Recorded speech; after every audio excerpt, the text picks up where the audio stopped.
Assalamualaikum warahmatullahi wabarakatuh. Halo, selamat datang kembali Bapak Ibu Guru di channel Cerdas Belajar. Setelah lama vakum, channel ini akan aktif kembali untuk membahas seputar dunia pendidikan. Pada kesempatan kali ini, kita akan membahas seputar perubahan kurikulum dari kurikulum 2013 menjadi kurikulum merdeka. Langsung saja kita mulai.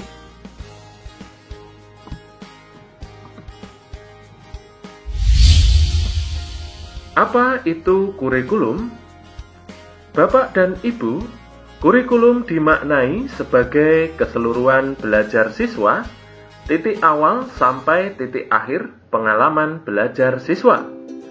Kurikulum juga diibaratkan sebagai jantungnya pendidikan. Jika jantungnya lemah, maka proses penyaluran darah tidak lancar dan bisa berakibat fatal bagi tubuh kita. Lalu, apa saja komponen dalam kurikulum? Komponen dalam kurikulum antara lain tujuan, konten, metode atau cara, dan juga evaluasi.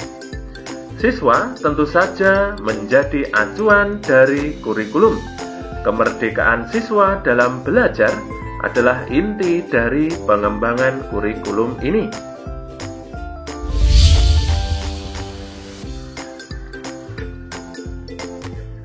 Selanjutnya, apa peran dan fungsi kurikulum?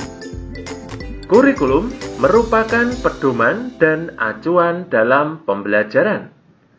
Fungsi kurikulum bagi guru adalah memandu dalam proses belajar siswa.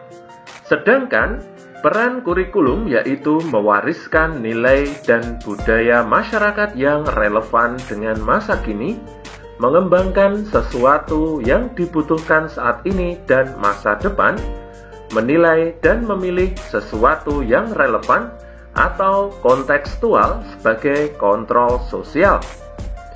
Kurikulum harus bisa digunakan sesuai dengan tempat di mana satuan pendidikan berada, sesuai dengan kekhasan dan potensi daerah masing-masing.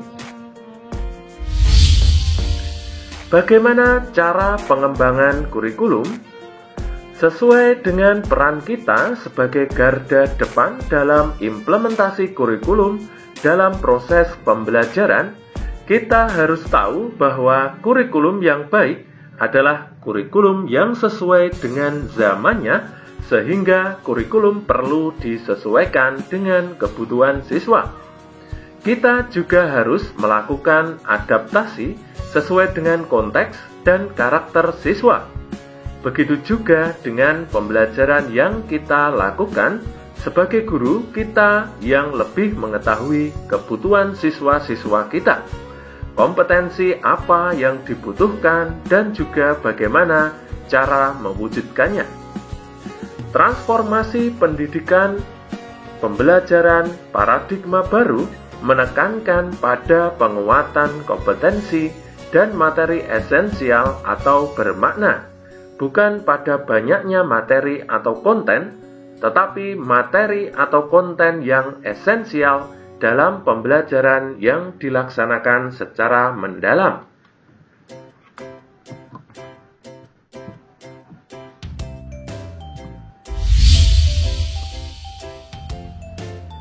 Lalu bagaimana transformasi pembelajaran dalam kurikulum merdeka? Transformasi pembelajaran dalam kurikulum merdeka berfokus pada pengembangan karakter berdasarkan nilai-nilai Pancasila untuk mewujudkan profil pelajar Pancasila melalui pembelajaran berbasis proyek.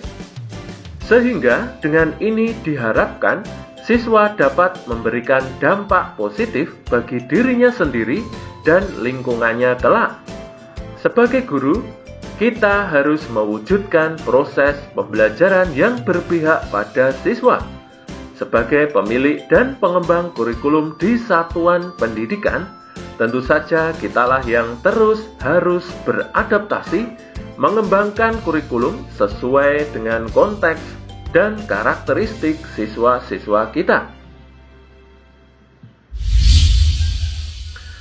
Selanjutnya, bagaimana pendidikan menurut Ki Hajar Dewantara?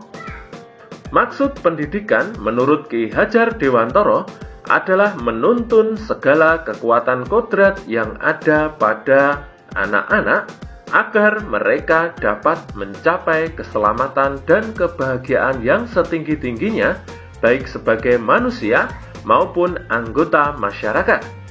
Demi menuntun kodrat siswa-siswa kita, pembelajaran termasuk kurikulum yang kita selenggarakan juga harus terus menyesuaikan dengan kebutuhan mereka.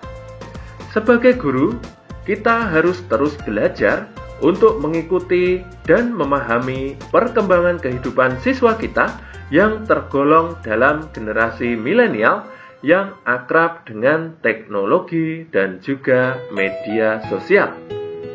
Bapak dan Ibu guru yang hebat, di materi pembelajaran berikutnya yaitu kita akan membahas prinsip pembelajaran paradigma baru. Terima kasih atas perhatiannya. Sampai jumpa di video selanjutnya. Wassalamualaikum warahmatullahi wabarakatuh.